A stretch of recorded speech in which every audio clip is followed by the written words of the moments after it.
अब दो चीजें और बताएंगे आचार्य। एक है अबंध, नहीं उसके पहले बंध योग्य प्रकृतियां। बंध योग्य प्रकृतियां क्या है? जिस गुणस्थान में जिन जिन प्रकृतियों का बंध संभव है, पॉसिबल है, उसे बोलते हैं बंध योग्य प्रकृति। जैसे उदाहरण के लिए पहला गुणस्थान है मिथ्या, तो गुणस्थान जहां जीव मिथ्या दृष्टि अज्ञानी है, तो ऐसे जीव को साता वेदनी प्रकृति बंध योग्य, यानी बंध उसका हो सकता है कि नहीं हो सकता है? हो सकता है। तो निरम बांधता ही रहेगा क्या वो? उसको बांधता रहे ऐसा नहीं है, लेकिन बंध सकती है। वज्र ऋषभ नाराज सहनन एक कर्म है, पुण्य प्रकृति है, वह पहले गुणस्थान में बंध सकती है कि नहीं बन सकती है? हाँ कि ना? हाँ पक्का बन सकती है। अभी आएगी ना, आपका सारा दिमाग जो है क्लियर हो जाएगा कि क्या क्या हम सोचते हैं, क्या क्या हो सकता है। बंध सकती है, वो बंधन योग्य है। बंधेगी ही हर मिथ्या दृष्टि को, ऐसा नहीं है। हर समय ही बंधेगी ऐसा नियम नहीं है, लेकिन नाना जीवों की अपेक्षा से, जगत में जितने जीव हैं उन सब की अपेक्षा से देखें तो मिथ्या दृष्टि गुणस्थान में भी जो जो प्रकृतियां बंध योग्य है वो सब कही जाएगी। उसमें वज्र ऋषभ नाराज सहनन भी हो, आतप उद्योत भी हो, अथवा साता असाता उच्चगोत्र आदि भी हो, वो सब जो कुछ भी पॉसिबल है वो पॉसिबिलिटीज यहाँ दिखाएंगे, तो उसको कहेंगे बंध योग्य प्रकृति। समझ में आया? फिर तीसरा है, इसको निकालने का तरीका है। जहां जितनी बंध प्रकृतियां हैं पढ़ लेते हैं इसको एक बार। वे नाना जीवों की अपेक्षा हैं, सभी प्रकृतियों का बंध वहां हो ही ऐसा जरूरी नहीं है। एक जीव को तो उनमें से कुछ ही प्रकृतियों का बंध होता है, अन्य किसी जीव को होता है। नाना का अर्थ है अनेक, मल्टीपल, बहुत सारे, सारे जीवों की अपेक्षा से, उसको बोलते हैं नाना। तो उसको निकालने के लिए क्या करना है? पूर्व के गुणस्थान की बंध विच्छिन्न प्रकृतियों को कुल बंध प्रकृतियों में से घटाएंगे, एक तो ये काम करेंगे। और विवक्षित जो गुणस्थान चल रहा है उसमें यदि कोई प्रकृति वहां बंध नहीं सकती है उसको भी माइनस करेंगे। ये भी करेंगे तो आपको समझ में आ जाएगा। आगे बढ़ते हैं अपन। अबंध प्रकृतियां, एक चीज और बतानी लास्ट में। अबंध, अबंध यानी कुल मिलाकर के वहां कौन सी प्रकृतियां नहीं बंध रही है वहां, यानी गुणस्थान में, क्योंकि गुणस्थान में सारी कथा चलेगी है। तो जिस गुणस्थान में जो प्रकृति का बंध पॉसिबल नहीं है एनी हाउ, उसको बोलेंगे यहाँ पर ये प्रकृति अबंध रूप है। जैसे एग्जाम्पल के लिए तीर्थंकर प्रकृति, तो पहले गुणस्थान में क्या तीर्थंकर प्रकृति बंध सकती है? तो उसको क्या लिखेंगे? अबंध प्रकृति में। दूसरा गुणस्थान आया, दूसरे गुणस्थान में मिथ्यात्व प्रकृति बंध सकती है क्या? तो उन्होंने कहा बंध विच्छुत्ति हो गई, नहीं बंध सकती है, तो उसको किस में रखेंगे? अबंध में।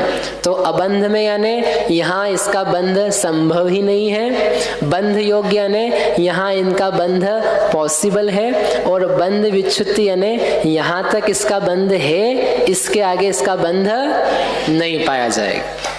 बंध विच्छुत्ति कही जाती है द्रव्यार्थिक नय की अपेक्षा से, और बंध योग्य प्रकृतियां और अबंध प्रकृतियां ये कही जाएगी पर्यायार्थिक नय की अपेक्षा से, यानी वहीं का वहीं आपको उसका रिजल्ट दिखेगा। और बंध विच्छुत्ति का इफेक्ट कब दिखेगा? आगे दिखेगा, अगले गुणस्थान में दिखेगा, वहां पर उसका इफेक्ट नहीं आएगा। आ गया समझ में? ठीक है, बस इतनी सी बात है। अब तो बस सरल ही सरल है सब, जो कुछ कठिन था वो निकल गया। उसको निकालने के जो सूत्र वगैरह भी हैं एक बार अपन कर लेते हैं, करने के बाद अपन पीछे आके देखेंगे तो आपको समझ में आ जाएगा। उसके पहले एक चीज और करनी है कि ये जो प्रकृतियां हैं तो उनको संक्षेप में बताने के लिए कुछ कुछ शब्द जोड़े जाते हैं, तो एक शब्द से ही वो सारी प्रकृतियां ग्रहण की जाती है। इसको एक बार दोहरा लेते हैं। तो टेबल है, नरक द्विक यदि ये कहा जाए तो कौन कौन सी प्रकृति लेनी है? गति और गत्यानुपूर्वी। गति यानी वो तत्संबंधी गति पैदा कराने के लिए कारणभूत, और गत्यानुपूर्वी यानी विग्रह गति में जो आकार बना के रखती है। तो जैसी गति का उदय होता है वैसे ही गत्यानुपूर्वी का उदय होगा यदि हो तो इसलिए जब नरक द्विक कहेंगे तो नरक गति, नरक गत्यानुपूर्वी। ऐसे ही तिर्यक द्विक कही तो तिर्यंच गति, तिर्यंच गत्यानुपूर्वी। फिर कही मनुष्य द्विक मनुष्य गति और देवद्विक, देवगति देवगत्यानुपूर्वी। औदारिक द्विक, तो शरीर और अंगोपांग लेना, तो औदारिक शरीर और औदारिक अंगोपांग। वैक्रियक द्विक, आहारक द्विक, तेजस द्विक। हम यहाँ पे अंगोपांग मत लगा लेना क्योंकि नहीं होते हैं, 3 ही होते हैं, लेकिन तेजस के साथ में कारमान का जोड़ा है, क्योंकि जब जब तेजस रहेगा कारमान भी रहेगा। तेजस का बंद होगा, कारमान का भी बंद होगा। तेजस का उदय बंद होगा, कारमान का भी बंद होगा। तेजस नष्ट होगा तो कारमान भी नष्ट होगा, ऐसा उनका जोड़ा है साथ का। इसलिए तेजस द्विक जब कहते हैं तो उसे तेजस और कारमण ये दोनों साथ में लेना है।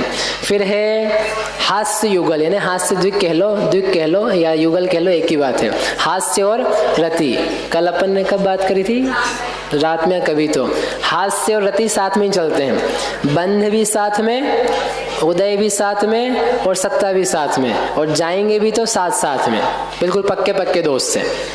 आपकी दोस्ती तो कच्ची रहेगी और इनकी दोस्ती कैसी, पक्की वाली। हास्य रति कंपल्सरीली साथ में। ऐसे अरति द्विक या युगल, तो क्या है, अरति और शोक। भय जुगुप्सा, तो भय द्विक कहेंगे तो भय जुगुप्सा, साथ के यही है। इनका उदय यद्यपि एक साथ नहीं भी होता है भय जुगुप्सा का, लेकिन बंधते साथ में हैं और सत्ता से साथ में जाते हैं।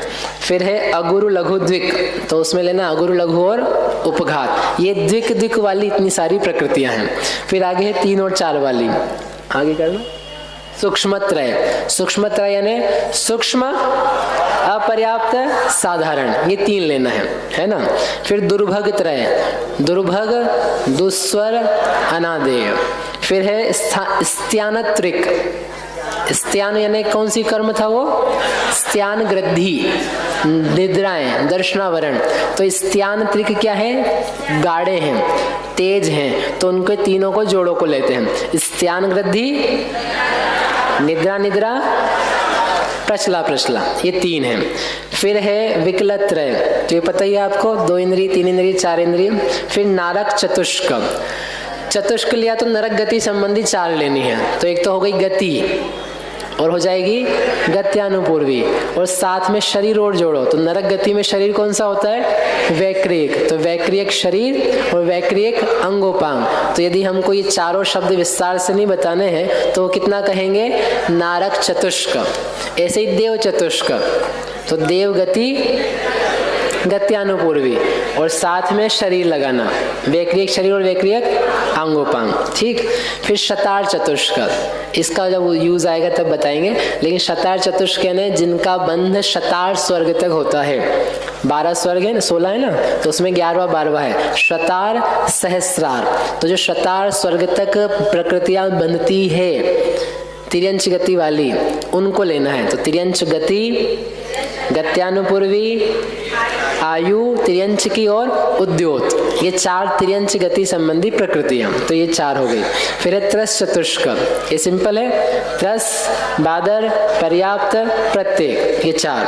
फिर है स्थावर चतुष्क, उसकी ऑपोजिट स्थावर, सूक्ष्म, अपर्याप्त, साधारण। फिर है वर्ण चतुष्क, वर्ण गंध रस स्पर्श, इजी है। वैक्रियक षटक, तो वैक्रियक षटक में क्या करना है, वैक्रियक वाली सारी ले लो।